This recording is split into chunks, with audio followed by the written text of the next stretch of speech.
జిల్లా RIMS medical క్యాంపస్లో అర్ధరాత్రి కలకలం రేగింది.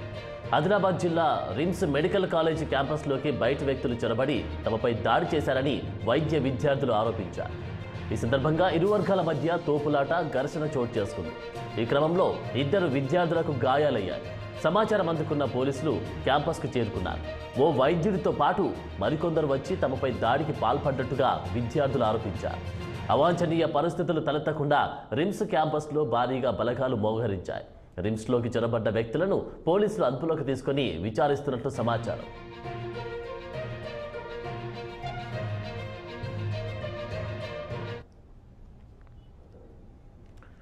ఇదే అంశంపై మా ఆదిలాబాద్ జిల్లా ప్రతినిధి అరుణ్ మరింత తాజా అప్డేట్స్ ఇస్తారు. అరుణ్, ఆదిలాబాద్ జిల్లా మెడికల్ క్యాంపస్ లో అర్ధరాత్రి కలకలం రేగింది.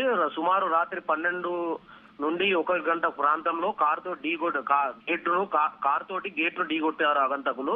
క్యాంపస్ లోకి ఢీకొట్టి క్యాంపస్ లోకి చొరబడి అడ్డుగా వచ్చిన విద్యార్థులతోటి కూడా వాగ్వివాదం చేసుకుని కారుతో వారిని ఢీకొట్టారు. ఇద్దరికి గాయాలయ్యాయి. నవీన్ అనే విద్యార్థి కార్ బానెట్ మీద ఒక 1/2 కిలోమీటర్ వరకు ప్రయాణించి అక్కడి నుంచి ఎగిరిపడడంతో తీవ్ర గాయాలయ్యాయి. ఆగంతకుల్లో ఇద్దరిని పోలీసులు అదుపులోకి తీసుకున్నట్లు సమాచారం అవుతుంది. మనం విజువల్స్ చూసుకున్నట్టయితే TS1ER 0007 కారు ఓవర్ స్పీడ్ తో వచ్చి గుద్దగా నవీన్ అనే విద్యార్థి అక్కడికి ఎగిరిపడడంతో తీవ్ర గాయాలయ్యాయి. మరి విద్యార్థులు అయితే మేము వచ్చిన వాళ్ళని చూసాము, గుర్తుపడతాము, అందులో ఒక అసిస్టెంట్ ప్రొఫెసర్ క్రాంతి ఉన్నట్టు సమాచారం. ఆనంద్, ఓకే అరుణ్, మరి దీనికి సంబంధించి మరి అక్కడ సెక్యూరిటీ అయితే ఉంటుంది. మరి సెక్యూరిటీని దాటి లోపలికి ఎలా వచ్చారట? సెక్యూరిటీ వాళ్ళు ఏం చెప్తున్నారంటే రాత్రి అర్ధరాత్రి 1ంటికి ఒక కార్ అయితే వేగంగా గేట్ ను ఢీకొని పోయింది. అందులో అయితే ఒక మనిషి అంటే క్రాంతి ఏదైతే అసిస్టెంట్ ప్రొఫెసర్ క్రాంతి అయితే ఉన్నట్టు కనబడ్డాడు. తర్వాత వెంటనే వెనుక ఒక బుల్లెట్ వచ్చింది. ఆ బుల్లెట్ తో లోపలికి పోయేసరికి వాళ్ళు ఏదైతే లేడీస్ క్యాంపస్ వైపు వెళ్తుండడంతో విద్యార్థులు అడ్డుకోవడంతో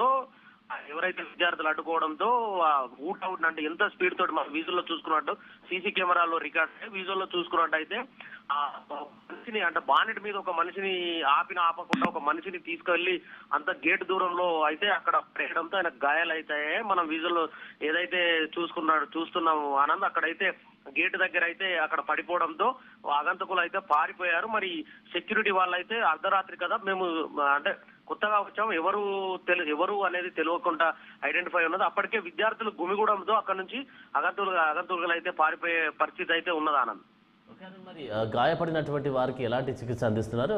ఇప్పుడు పరిస్థితి ఎలా ఉంది? అతను గాయపడ్డ నవీన్ అయితే ప్రస్తుతానికైతే కోలుకున్నాడు, బాగానే ఉంది, ప్రస్తుతానికి పరిస్థితి బాగానే ఉన్నది ఆయనకు. కాకపోతే మాత్రం ఖచ్చితంగా ఇట్లా ఈ సెక్యూరిటీ లేకుండా ఇలా అర్ధరాత్రి ఇట్లా రిమ్స్ లో కూడా రిమ్స్ క్యాంపస్ లో అర్ధరాత్రిలో తిరగడం మాత్రం ఒక సంచలనంగా ఆదిలాబాద్ జిల్లాలో ఒక సంచలనం అయితే. Thank you Arun.